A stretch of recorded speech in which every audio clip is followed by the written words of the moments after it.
Good morning.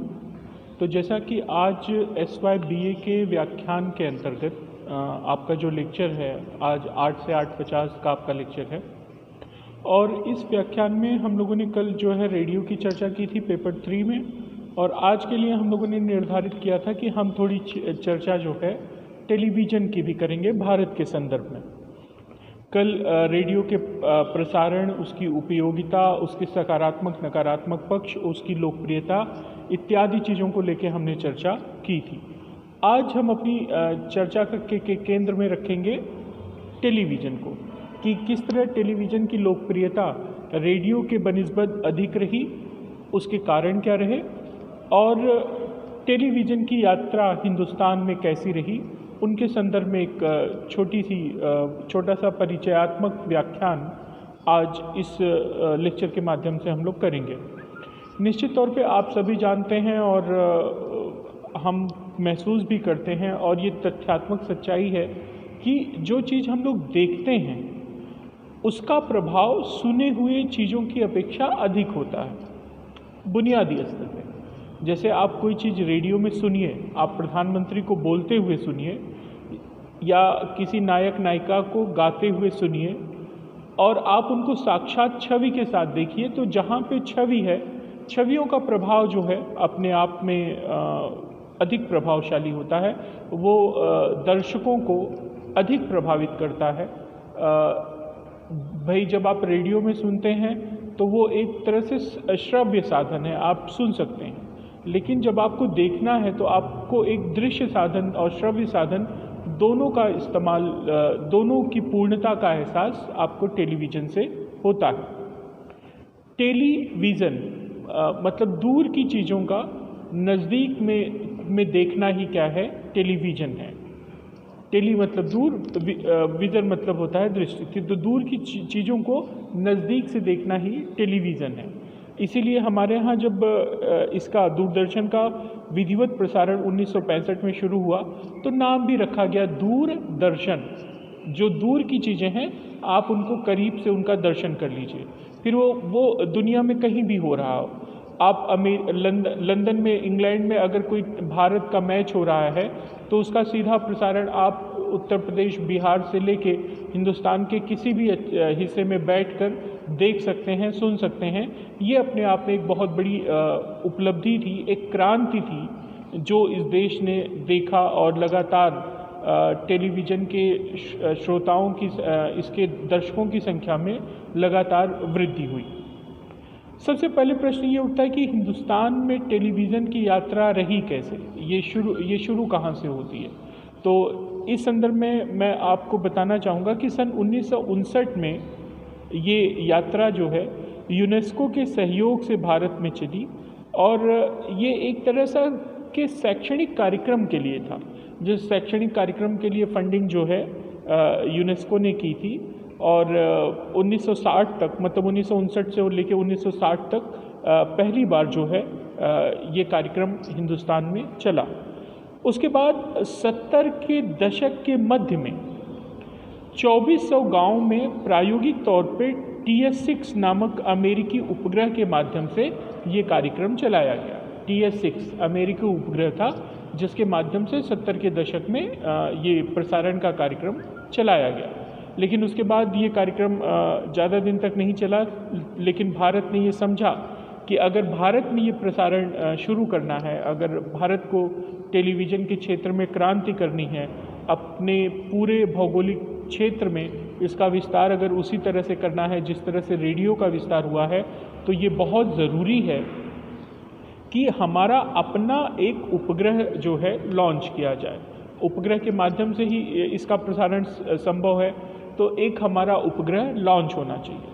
और इसी के प्रयासों के तहत 8 वर्षों बाद खुद का इनसैट उपग्रह लॉन्च हुआ। ये भारत के लिए एक बहुत बड़ी उपलब्धि थी कि भारत ने जो है खुद का एक इनसैट उपग्रह जो है लॉन्च किया, और इस उपग्रह के लॉन्च के साथ ही भारत में टेलीविज़न के प्रसारण की एक नई इबारत लिखी गई। उसका प्रसारण आसान हो गया। अब हमारे पास अपना उपग्रह चैनल था जिसके माध्यम से, जिसके सिग्नल के माध्यम से हम लोग टीवी के कार्यक्रमों का प्रसारण कर सकते थे।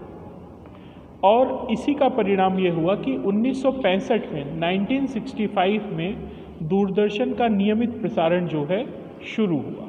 और जो दूरदर्शन के कार्यक्रम लगातार आज भी चल रहे हैं, हम लोग देख रहे हैं। तो ये यात्रा जो है 1959 से शुरू हुई और 1965 में आके लगभग उसका एक मुकम्मल मकाम आया जहाँ पे आप दूरदर्शन के विधिवत प्रसारण की शुरुआत हुई। और इसका विस्तार जो मुख्य केंद्र थे उस समय मुंबई और अमृतसर 1972 तक, और उन्हीं के माध्यम से जो है इसके कार्यक्रमों का प्रसारण होता रहता था। बाद में फिर इसका और विस्तार किया गया, दिल्ली का केंद्र बना। दिल्ली के केंद्र बनने के बाद हम सभी जानते हैं कि इसरो के माध्यम से तकनीकी क्षेत्र में भारत लगातार प्रगति करता रहा, विकास करता रहा। और जैसे जैसे अंतरिक्ष में उपग्रहों में हमारी स्थितियां बेहतर बनती गई, वैसे वैसे प्रसारण की तमाम चीज़ों को हम और बेहतर तरीके से करते गए। व्यापार की कोई कमी नहीं थी, बाज़ार की कोई कमी नहीं थी, और भारत का अपना ही क्षेत्र जो है, अपना ही बाज़ार इतना बड़ा था कि इसमें तमाम संभावनाएं जो थी व्यापार कर लेने की, विस्तार कर लेने की और नई नई योजनाओं के कार्यान्वयन की, वो सारी चीज़ें थी। तो धीरे धीरे इसकी संख्या बढ़ती गई और आज हम ये कह सकते हैं कि भारत का लगभग समग्र क्षेत्र ऐसा है जहाँ पे टीवी प्रसारण की सेवाएं उपलब्ध हैं। और न केवल टीवी प्रसारण की बल्कि जो दूसरे भी प्राइवेट चैनल्स हैं, अब उनको भी हम लोग देख सकते हैं, सुन सकते हैं, और इनकी संख्या अब सैकड़ों में हो गई है।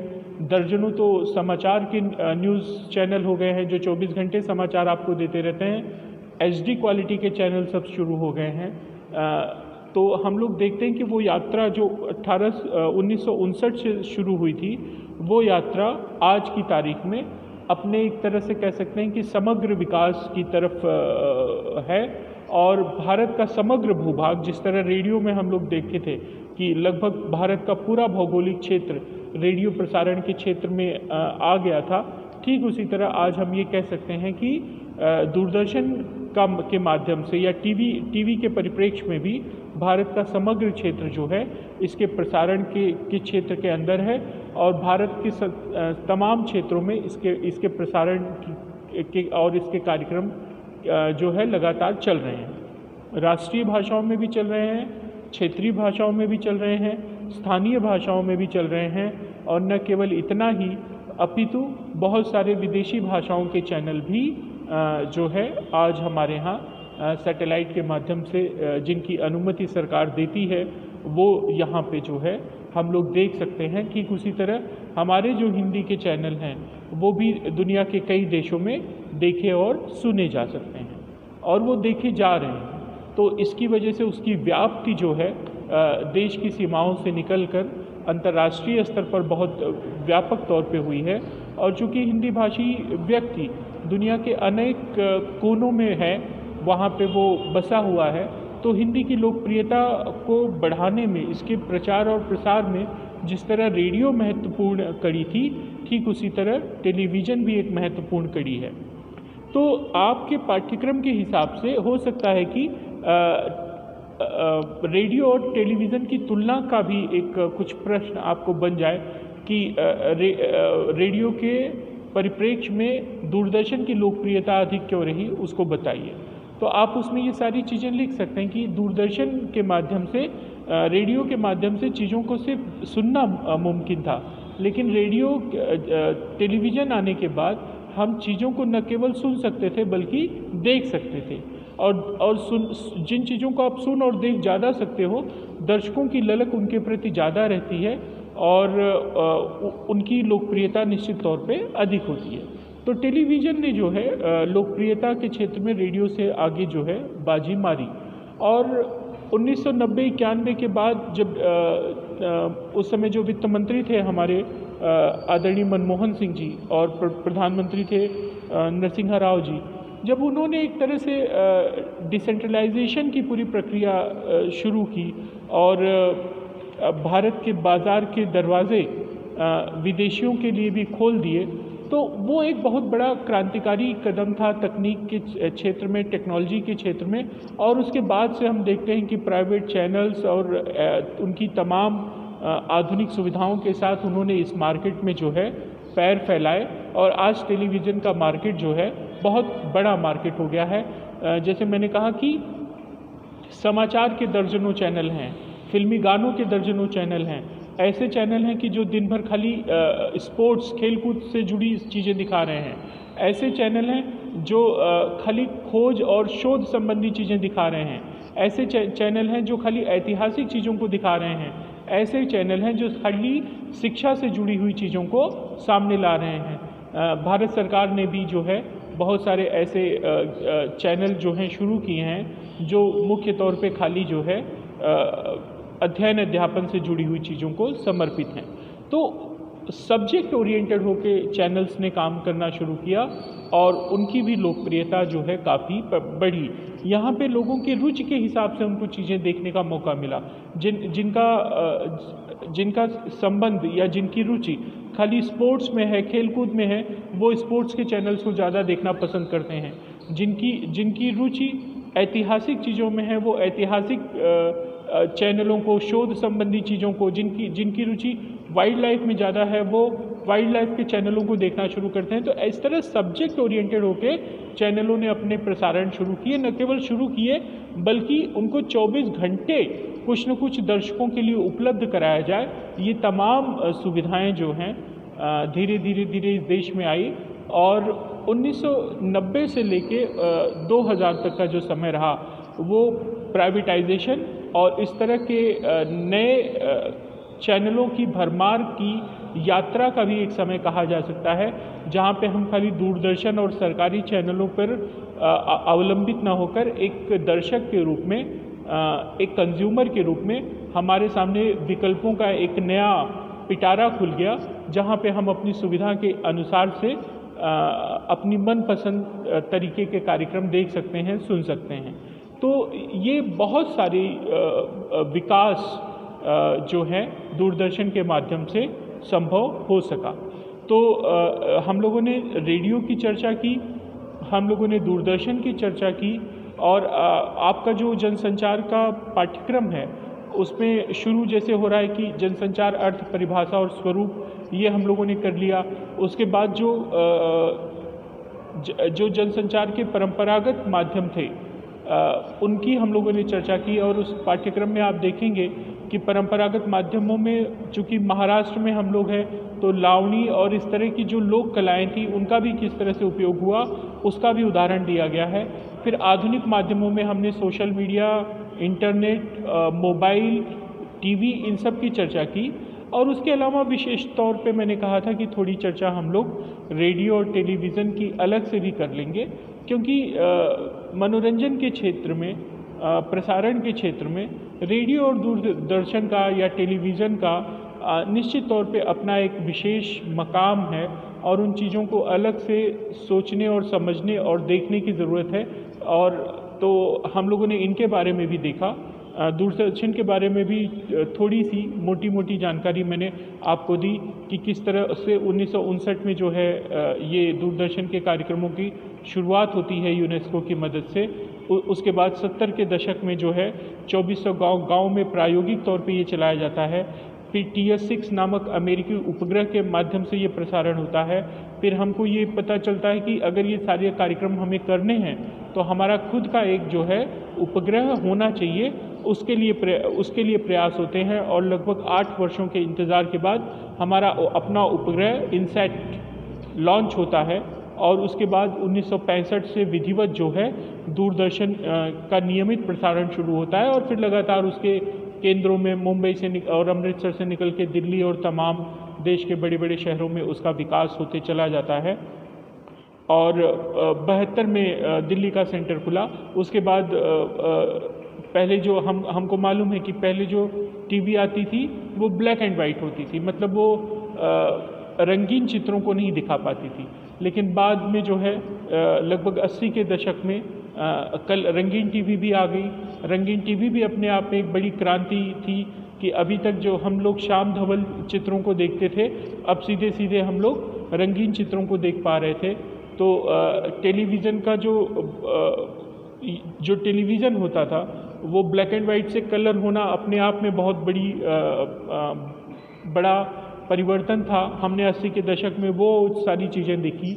और जैसे कि मैंने कहा कि 1991 के बाद जब सरकारी योजनाएं बदली और विदेशी पूंजी निवेश के लिए भारत के दरवाजे खोल दिए गए, तो उसका एक बहुत बड़ा प्रभाव तकनीक के क्षेत्र में भी, भारत में भी पड़ा। और सूचना क्रांति का प्रभाव भारत में इस तरह से भी पड़ा कि थोड़ा मैं विषय से हट रहा हूँ कि जो बहुत छोटे छोटे शहर थे भारत के, वहाँ इस तरह की तकनीक का उपयोग करके, विदेशी तकनीक का उपयोग करके जो कि सस्ती हो, यहाँ पे लोगों ने अपनी रचनात्मकता को भी बढ़ाया। ख़ासतौर पे जब कैसेट रिकॉर्ड होने लगे या चीज़ों को रिकॉर्ड करने की सुविधा आ गई, तो वीडियो पार्लर्स का एक ज़माना था जब वीडियो के माध्यम से पार्लर में, मतलब एक जगह पे जहाँ पे 100-150 लोगों को बैठने की कुर्सियाँ रखी दी जाती थी और वहाँ पे फिल्में दिखाई जाने लगी थी। उस समय लोगों ने अपनी छोटी छोटी पूंजी में जो है स्थानीय समस्याओं को लेके फिल्में बनाई और उसको रिकॉर्ड किया और इस तरह के वीडियो पार्लर के माध्यम से उनको दिखाना शुरू किया। और ऐसे कुछ क्षेत्रीय जो स्थान थे, जो फिल्में थी, उन्होंने विशेष लोकप्रियताएं हासिल की और उनका खूब प्रचार प्रसार भी हुआ। मालेगांव जो महाराष्ट्र के पास, महाराष्ट्र के अंदर नासिक के पास का एक स्थान है जो कि मुख्य रूप से लूम के शहर के नाम से जाने जाता है। मालेगांव की फिल्में इसका एक सुंदर उदाहरण है कि किस तरह उन्होंने जो है पायरेसी और इस तरह की सस्ती तकनीक जो है उसका इस्तेमाल करके उन्होंने सबसे पहले वीडियो पार्लर के माध्यम से अपनी चीज़ें दिखानी शुरू की। फिर थोड़ा उसमें जब कैसेट का ज़माना आया तो आर्केस्ट्रा वगैरह की जो सुविधाएं थी उसके माध्यम से उन्होंने अपने गाने, अपनी गज़लें, अपनी नज़में रिकॉर्ड करके लोकल स्तर पे ही उनको बेचने की कोशिश की। उसके बाद जब सीडी आया तो फिल्मों की सीडी, गानों की सीडी बनने लगी, वो और आसान हुआ। लोकल स्तर पे लोगों ने अपनी कलात्मकता को उसमें भी बढ़ाया। निश्चित तौर पे इसमें सरकारी नियमावली के हिसाब से चीज़ें नहीं हो रही थी, क्योंकि जो स्थानीय और बहुत कम पूंजी के साथ काम कर रहा है वो सरकारी नियमों के अनुसार काम नहीं कर सकता था। तो शुरू में ये चीज़ें चोरी छुपे हुई और धीरे धीरे उसमें से जब कुछ लोग आगे बढ़े तो उन्होंने धीरे धीरे, जैसे मालेगांव के संदर्भ में कहूँ कि जब वो उन्हें थोड़ी पॉपुलैरिटी मिल गई तो उन्होंने फिर फिल्मों के लिए सेंसर बोर्ड की परमिशन और उनका सर्टिफिकेट भी लेना शुरू कर दिया। नहीं तो शुरू में जब वो वीडियो पार्लर में इस तरह की चीज़ें दिखाते थे तो वो उसकी भी ज़रूरत नहीं समझते थे। तो ये सारी चीज़ें धीरे धीरे हुई और बहुत सारे शहरों में हम जानते हैं कि इस तरह के मार्केट खुल गए जहाँ पे आपको इलेक्ट्रॉनिक डिवाइसेस, इलेक्ट्रॉनिक हार्डवेयर और इलेक्ट्रॉनिक सामान जो बड़े महंगे हुआ करते थे ओपन वास्तविक मार्केट में, वो चोरी छुपे बेचे जाते थे। वो चीन या दूसरी जगहों से चोरी छुपे आते थे और इनका एक मार्केट जो है पूरे हिंदुस्तान में कुछ ऐसे पॉकेट सेंटर्स थे जहाँ पे वो बड़े धड़ल्ले से बिकते थे और इनको खरीदने वाले काफ़ी बहुत बड़ा वर्ग था, ख़ासतौर पे मध्यम वर्ग भी उसमें शामिल था, क्योंकि जो उसकी वास्तविक कीमत थी जो या तकनीक को लेने का जो वास्तविक तरीका है वो बड़ा महंगा था। वो उससे बचने के लिए इस तरह का रास्ता अपना रहे थे। पायरेसी जो है इसी की एक देन है कि भाई अगर 250, 300, 500 रुपये दे के मुझे जो है सिनेमा गृह में जाके वो फिल्म देखनी है और वही अगर सीडी के रूप में, पायरेटेड सीडी के रूप में अगर वो मुझे 10 रुपये 20 रुपये में पेन ड्राइव में मिल जा रहा है या सीडी में मिल जा रहा है तो मैं 250-300 रुपये क्यों खर्च करूं? क्योंकि अगर किसी 4-5 लोगों की फैमिली है तो उनके लिए 1,500-2 हज़ार रुपये फिल्म देखने पे खर्च करना संभव नहीं था। तो ये सब एक भारतीय जुगाड़ था जिसको पायरेसी ने बड़ा आसान बनाया, लेकिन अब कानूनी दृष्टि से ये अपराध था, लेकिन बावजूद इसके ये पूरे हिंदुस्तान में धड़ल्ले से होता रहा। कई जगह तो पायरेसी के नियमों में जो कानून के पालन की स्थितियां थी वो बड़ी हास्यास्पद थी। जैसे मैं साउथ के कुछ राज्यों का जिक्र करूं, वहाँ पे पुलिस प्रशासन को मालूम है कि यहाँ पे पायरेसी की चीज़ें मिलती हैं, और साउथ ही क्यों, नॉर्थ में भी थी, लेकिन साउथ में विशेष तौर पे क्योंकि वो पढ़ने को मिला।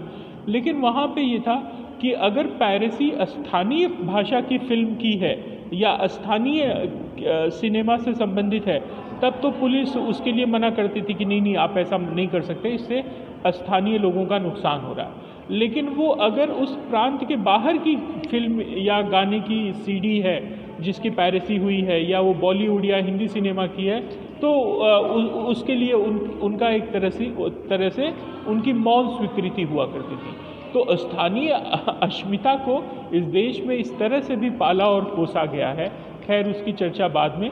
तो ये पायरेसी की चर्चा मैंने विशेष तौर पे, और स्थानीय अस्मिता की चर्चा विशेष तौर पे इस तरह की, क्योंकि आप ये समझ सकें कि 1991 के बाद जब तकनीक जिस भी तरह से भारत में आ रही थी, तो उसके खरीदार मौजूद थे, और जो वास्तविक तरीके से चीज़ें लेना बड़ा मुश्किल था, कठिन था, उसने पायरेसी की एक नई प्रवृत्ति और पायरेसी की नई एक संस्कृति इस देश में विकसित की, ताकि जो कम संसाधनों वाला यह देश है, जो मध्यम वर्गीय वर्ग है, निम्न मध्यम वर्गीय व्यक्ति है, वो भी जो है उस मनोरंजन का उपयोग कर सके। और कहीं न कहीं इस पायरेसी के तंत्र में एक बहुत बड़ा तबका ऐसा भी था जो अपनी रोजी रोटी भी कमाने लगा था। तो इसके सही गलत होने के तरीकों, कानूनी और गैर कानूनी वैधता इत्यादि की चर्चा एक अलग विषय है, लेकिन यहाँ पे मैंने जिस संदर्भ में इसकी चर्चा की वो यही कि तकनीक के आ जाने के बाद उसका उपयोग भारत के परिप्रेक्ष्य में कैसा हो, उसमें पायरेसी को भी अपनाया गया, और चीज़ों को बहुत सस्ता करके, आसान करके, सहज करके लोगों तक पहुंचाने का वो भी एक रास्ता खोला गया। और फिल्में जो हैं आज भी हम लोग देखते हैं, बहुत सारी फिल्में पायरेसी का शिकार हो जाती हैं तो पिट जाती हैं। लोग बार बार अनुरोध करने लगते हैं कि आप इस तरह से न करें। हालांकि अब उस चीज़ें बहुत कम हो गई हैं, क्योंकि चीज़ें किसी न किसी रूप में जो है बहुत जल्दी आ जाती हैं। अब ऐसा नहीं है कि कोई फिल्म रिलीज़ हुई है और वो 4 साल 5 साल बाद आपको इंतज़ार करना पड़ेगा कि वो टीवी पे आएगी। आजकल तो मुझे लगता है 6-6 साल महीने के अंदर ही जो है फिल्में जो है टेलीविज़न पे रिलीज़ हो जाती हैं। और इंटरनेट ने तो बहुत बड़ी क्रांति कर दी है। आजकल तो आप लोग देखते हैं कि तमाम कोरोना काल में वेब सीरीज़ लॉन्च होने की एक परंपरा शुरू हुई है कि लोग इंटरनेट पे ही अपनी फिल्में रिलीज़ कर रहे हैं। वहाँ पे विज्ञापन है और बहुत सारी फिल्में आप फ्री में डाउनलोड कर सकते हैं, फ्री में देख सकते हैं। समय समय पे तमाम कंपनियां जो इससे जुड़ी हुई हैं वो उन लोगों की स्कीम्स होती हैं, या उनकी कीमत इतनी कम है कि वो बहुत चीज़ें अब सस्ती हो गई हैं, आसान हो गई हैं, सहज हो गई हैं। लेकिन एक दौर ये भी था कि जब चोरी छुपे ये सारी चीज़ें होती थी, नैतिकता और कानून इन सारी चीज़ों से के प्रश्नों से ज़्यादा कहीं महत्वपूर्ण हो जाता था पैसे का सच, पैसे की वास्तविकता और उनके बीच में सुविधाओं को लेने की अपनी एक ललक। तो ये जो ललक थी मध्यम वर्गीय और निम्न मध्य वर्गीय समाज की, इसको जो है पायरेसी संस्कृति ने निश्चित तौर पे पूरा करने में एक अहम रोल अपनाया है। तो आप लोग मैंने जो नोट्स आप लोगों के साथ साझा किया है, आप उसमें टेलीविज़न के इतिहास को एक बार ज़रूर देख लीजिए भारत के संदर्भ में कि भारत में टेलीविज़न की यात्रा कैसी रही। रेडियो से संबंधित नोट्स आपके पास हैं ही। तो फिर अगले व्याख्यान में हम लोग इंटरनेट की जो है चर्चा करेंगे कि अंतर्जाल जो है, इंटरनेट जो है वो किस तरह से भारत में आया और इंटरनेट की कितनी बड़ी भूमिका रही भारत में मनोरंजन के क्षेत्र को अधिक व्यापक बनाने में, अधिक सस्ता बनाने में, अधिक सहज और सरल बनाने में। हम उसकी एक चर्चा जो है कल के व्याख्यान में करेंगे। तब तक आप जो है इसके जो नोट्स हैं, टेलीविज़न और रेडियो वाले नोट्स जो मैंने आप लोगों के साथ साझा किया है, आप उसे एक बार ज़रूर देख लें और उसमें अगर आपको लगे कि कुछ चीज़ें आप लोगों के साथ मुझे और शेयर करनी है और उनकी चर्चा होनी चाहिए, तो निश्चित तौर पे हम लोग उस पर दोबारा बात करेंगे।